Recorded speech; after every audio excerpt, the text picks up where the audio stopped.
مرضی که باعث سرفه شدید نزد اطفال میشه، البته تهدید کننده حیاتشان است و این سرفه ها از باعث کدام مرض است و چرا دلیل بزرگ مرگ و میر اطفال زیر 6 ماه را تشکیل میده و کدام عوامل را داره، اسبابش چی است، علائم و تظاهرات کلینیکیش چی است، کدام اطفال در ریسک و در معرض خطر این امتحانات و این نوع سرفه ها هستند.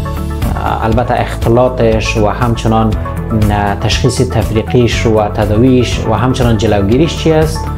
در این مورد ما شما صحبت میکنیم. برنامه را تعقیب.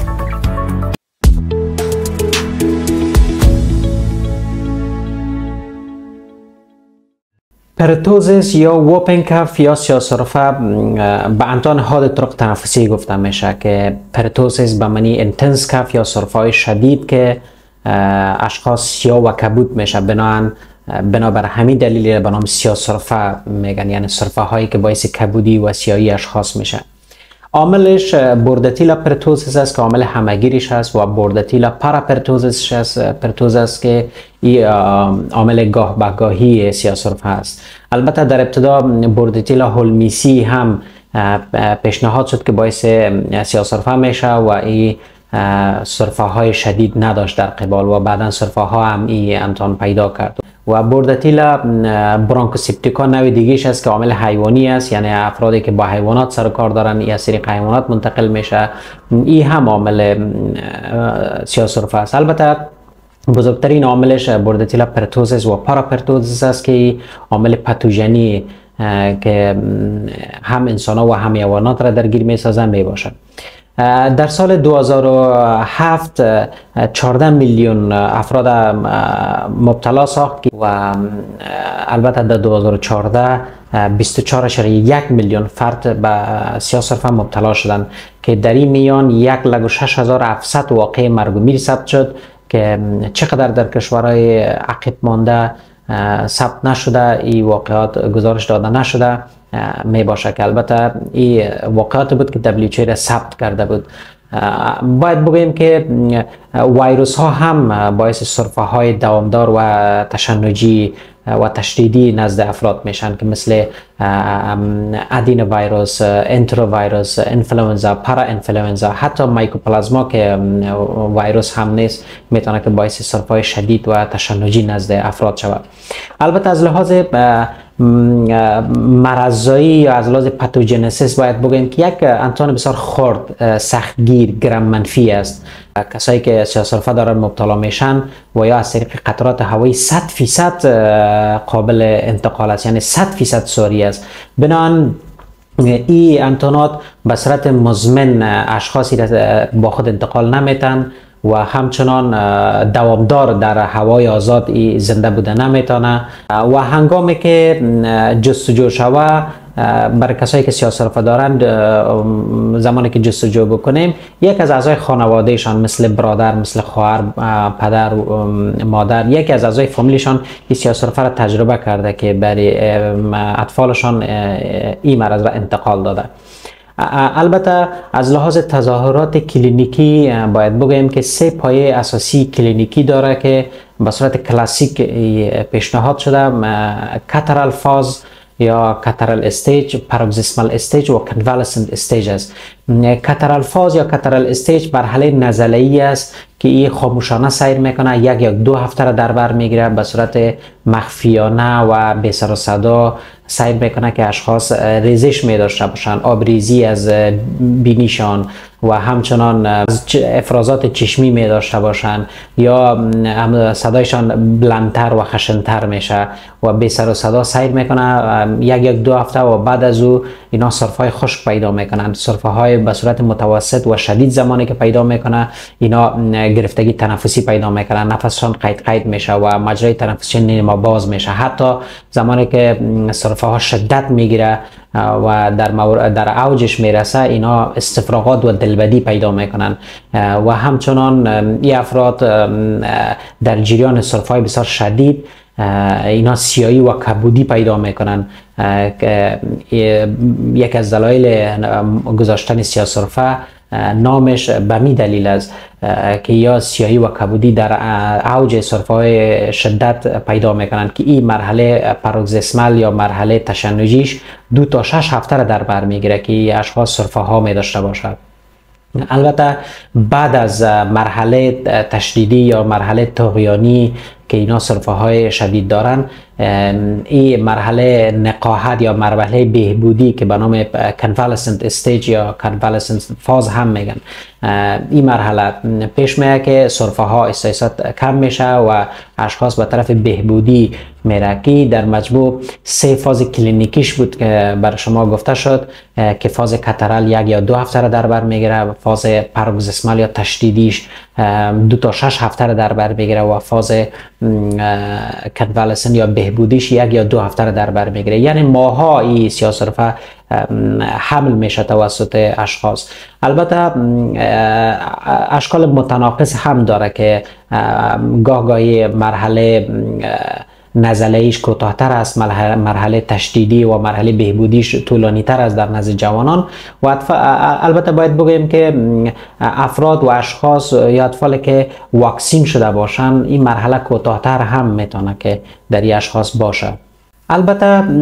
سرفه ها میتونه که در بین هر 1 ساعت چندین بار رخ بده که بسیار شدت میگیره، یا به صورت دوامدار است یا به صورت وقفه‌ای. در 1 ساعت چندین بار این سرفه ها تجربه میشه و شدت میگیره. البته اطفالی که کمتر از 3 ماه هستند اونا میتونه که تمام مراحل کلاسیک را که 3 استیج است استیجا را نداشته باشه و اینا با یک چند روز محدود ریزش دارن و آبریزش بینی دارن، سرفه های بسیار ضعیف و همچنان تب بسیار خفیف، حساسیت در مقابل نور و خشن شدن صدا داره که بعداً سرفه های سبک شروع میشه و آیسته آیسته سرفه هایشان تشدیدی میشه و شدت میگیره که باز اونا اپنه یا گرفتگی تنفسی پیدا میکنن و در حالات پیشرفته در جریان سرفه های اینا کبود و سیاه میشن که دلیل بزرگ مرگ و میر اطفال زیر 6 ماه هم بنابر کبودی و سیاهی و تنگی طرق تنفس و نفس نکشیدن تشکیل میده. برای تشخیصش کسایی که سرفه های شدید و خالص و همچنان سرفه های برجسته داره ما باید به طرف سیاه‌سرفه فکر بکنیم و اشخاص و افرادی که اضافه تر از 14 روز سرفه را تجربه میکنن اینها هم باید سیاه‌سرفه در موردش فکر شود. البته برای تشخیص و مطمئن شدن ما کلچر داریم، PCR میشه و همچنان معاینات سیرولوژی یا معاینات خون و انجام دادن اکسره بسیار مهم است. در معاینات سیرولوژی یا معاینات خون یعنی بلند رفتن کرویت سفید خون، نوع لیمفوسیت هاش بلند میره و پلاتلیت ها مقدارش بلند میره. البته اشکال ایزونوفیلیا یا ایزونوفیل ها اگر در کرویات سفید خون بلندتر باشه بازو نشان دهنده سرفه نمی باشد. و همچنان معاینات PCR و معاینات کلچر نیز نشان دهنده نوع سیاه‌سرفه هست که معایناتش انجام میشه و برای ما کمک کننده است. و در قسمت اکسره باید گفته شود که اکسره هم نشان دهنده ای آفت است. مثلا اگر اختلاطاتش تظاهر کرده باشه ادودیما و همچنان اتلکتازیس، امفیزیما یا پریهیلر انفیلتریت ها که شکل شاپرک مانند داره در اکسره ها دیده میشه که هم معاینات تشخیصی خوب است که انجام شود. و همچنان تشخیص تفریقیش با ادینوویروس، مایکوپلازما و کلامیدیا میشه که در سایر انتانات اشخاص تب می داشته باشند، گلودردی می داشته باشه یا تاریخچه تب و گلودردی و همچنان آوازهای صدریشان تغییر میکنه که رال، ویز و سایر آوازهای تنفسی غیر نرمال در صدرشان شنیده میشه که دکتر سایبری بهتر میدانند. افرادی که در ریسک است اطفالی که کمتر از 3 ماه هستند اونا در ریسک است و اطفالی که معافیت پایین دارن و ایمون کامپرومایز هستند اینها در معرض خطر است و اطفالی که سنشان از 7 سال کوچکتر است و اینا سایر امراض قلبی، تنفسی، عصبی ازلی را داره اینا در ریسک بزرگش قرار داره. و همچنان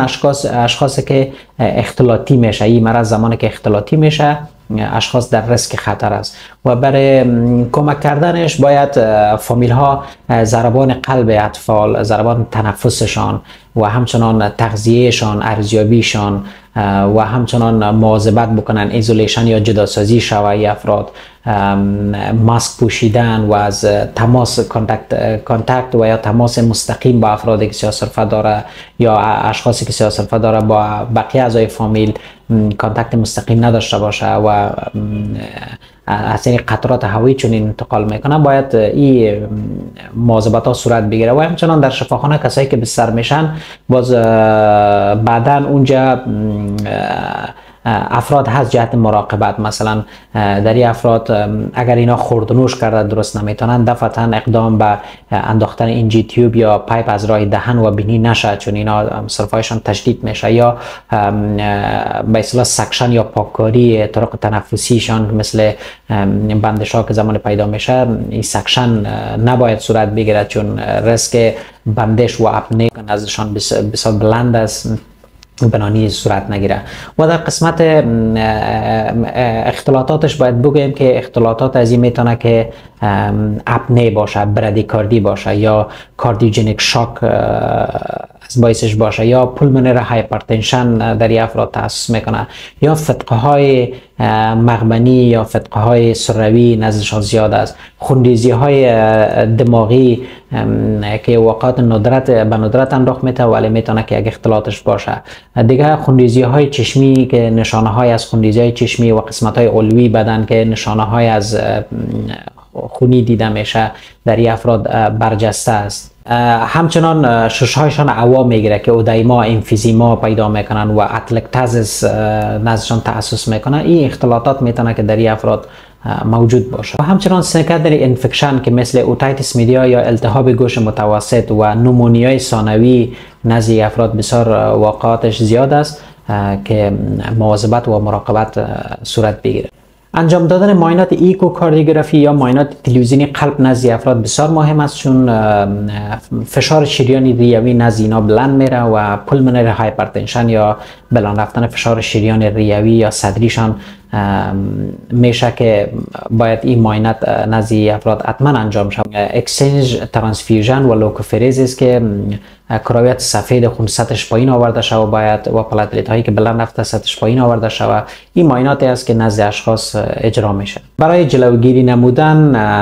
اطفال باید واکسین شوند و همچنان فامیل هایشان، والدینشان و اعضای فامیلی که تماس مستقیم با این اطفال داره باید اینا واکسین های خود دریافت بکنن. و اطفالی که زیر 6 ماه شدیداً در ریسک خطر است و دلیل بزرگ بستری شدنشان در شفاخانه ها و دلیل بزرگ مرگ و میرشان را تشکیل میده. البته باید بگویم که اگر اطفال به سیاه‌سرفه مبتلا باشه و اینا شکل شدید سرفه ها را نداشته باشه و شکل شدیدی از سیاهی و کبودی را نداشته باشه هم باید بر شفاخانه بستر شود. و اطفالی که زیر 6 ماه هستند اینا هم باید مواظبت دقیق صورت بگیره، در شفاخانه بستر شود به خاطر کمبود اکسیژن و به خاطر ونتیلیتور و بسته کردنشان در ماشین ها اگر نیاز باشه اکسیژن توسط ماشین ها در ششهایشان میرسه که از طریق این ماشین ها بنابراین دلایل باید اینا در شفاخانه بستر شوند. در جریان گرفتن دواها شدیداً ساری است، نباید اشخاص به این افراد نزدیک شوند و تماس مستقیم یا داشته باشند یا مثلا بدون ماسک نزدشان باشه، یعنی با موجودیت ماسک و داشتن اهتمامات با افراد نزدیک شوند که شدیداً ساری است. البته بهترین دواها برای اشخاص ماکرولیت ها مثل ازیترومایسین، اریترومایسین و کلاریترومایسین است که به افراد داده میشه. البته این هم مزایای خود را داره و هم محدودیت های خود را داره. ازیترومایسین مثلا برای کسایی که ضربان قلبی غیر نرمال داره برشان داده نمیشه چون این تغییرات ECG که QT انتروال است او را طویل میسازه، برای افراد داده نمیشه. و همچنان اریترومایسین و کلاریترومایسین برای نوزادانی که کمتر از 1 ماه هستند برای اونها هم داده نمیشه چون انفانتایل هایپرتروفیک پایلور که استنوز یک نوع تکلیف است که برای افراد پیش میشه. بنابراین برشان داده نمیشه، محدودیت داره و برای کسایی که از این خاندان دوایی گرفتن نمیتونن یا در مقابل این خاندان دوایی حساسیت دارن، بدیلش تریمیتوپرایم سلفامیتوکسازول است که این دوا داده میشه. البته این محدودیت های خود را داره. اطفالی که کمتر از 2 ماه هست باعث با وجود آمدن کرنکتروز که یک نوع آفت دماغی است پای نزدشان تخصص میکنه. بنابراین این دلایل به این افراد هم داده نمیشه. اگر بعد از این دواها افراد استفراغات فورانی پیدا میکنه باید اهتمامات بعدی گرفته شود و این دوا قطع شود. خب دواها هم مفیدیت خود داره و هم ممانعت های خود را داره که بهتر است که نزد یکی از متخصصین مراجعه شود و تا آنها اقدامات بهتر و لازم را نزد اطفال بگیرند. البته استفاده کردن سلبوتامول، کورتیکوستروئیدها به شمول دکسامیتازون، پردنیزولون، هیدروکورتیزون و همچنان ایمونوگلوبولین وریدی یا تزریقی برای افراد نقش نداره، برای بهبودیشان نقش نداره، بنابراین نباید استفاده شود برای کسایی که سیاه‌سرفه دارن و کسایی که تماس دارن با این افراد باید به صورت وقایوی از ازیترومایسین استفاده بکنن تا نشه که اینا هم به سیاه‌سرفه مبتلا شوند.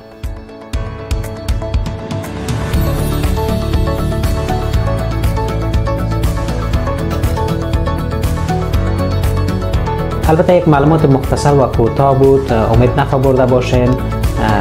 برای انتقاد و پیشنهادتان شماره تلفن و ایمیل آدرس در خدمتتان است. میتونید پیام کنید تا برنامه بعدی ما بهتر و خوبتر باشه.